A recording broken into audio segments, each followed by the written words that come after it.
Medak bus స్టాండ్లో నేను నుంచున్నప్పుడు ఒక ఆగిన బస్సులోంచి కిటికీలోంచి ఒక కవర్ పడింది. ఆ కవర్లో మిగిలిపోయినటువంటి ఇడ్లీ ముక్కలు, దోశ ముక్కలు ఫస్ట్ పడ్డాయి. ఆ తర్వాత కాసేపటికి కర్రీ, చట్నీ, మిగిలిపోయిన చట్నీ మళ్ళీ పడింది.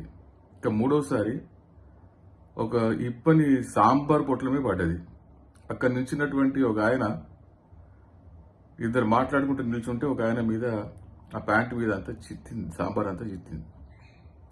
ఎగాదిగా ఆ బస్సులో ఉన్నటువంటి పారేసినటువంటి వ్యక్తిని చూసినప్పుడు, నేను కూడా అదే అనుకోకుండా చూసినప్పుడు, ఒక 30-35 సంవత్సరాల వయసు ఉన్నటువంటి ఒక అమ్మాయి పారేసినట్టుగా నాకు కనబడ్డది.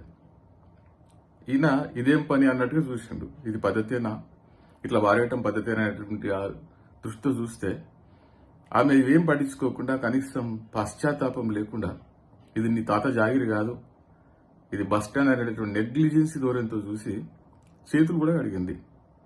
ఆ టైంలోనే కోతులు వచ్చినాయి, అంతా మెస్సీ చేసినాయి, కింద అంతా మెస్సీ చేసినాయి. అంతకుముందే పాపం అక్కడ ఉండేటటువంటి వర్కర్ అంతా క్లీన్ చేసిపోయిండు, అదంతా గలీజ్ అయిపోయింది. చదువుకున్నటువంటి వ్యక్తి ఈ విధంగా చేయటం ఎంతవరకు సమంజసం, ఎంతవరకు ఉపేక్షించదగ్గ విషయం? చదువు సంస్కారాలన్నీ కూడా ప్రైవేట్ స్కూళ్ళు, గవర్నమెంట్ స్కూళ్ళు అని స్టాండర్డ్ కోసము, లేకపోతే ర్యాంకుల కోసము, క్వాలిటీ కోసం ఎగబడుతున్నాయి తప్ప ఇవి చేయకూడదనేటటువంటి విషయం ఎవరు చెప్పాలి?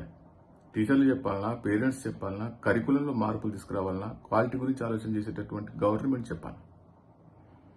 నాకైతే ఎందుకో అప్పుడే సిగ్మండ్ ఫ్రాయిడ్ గుర్తుకొచ్చాడు.